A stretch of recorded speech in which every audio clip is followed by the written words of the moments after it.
কার মানে কি? কার মানে মোটর মোটর অমনি ওইভাবে যায় নাকি মোটর গাড়ি? শিপ শিপ মানে কি? শিপ মানে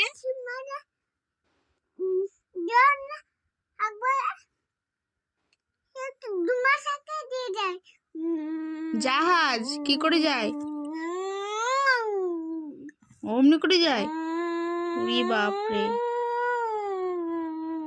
আচ্ছা যে ঠিক আছে। রেল ট্রেন মানে কি? ট্রেন মানে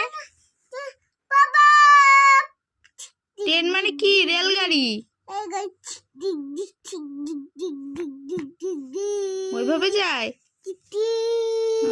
আর এরোপ্লেন এরোপ্লেন মানে কি? আগে বলো এরোপ্লেন মানে কি? কেমন করে যায়?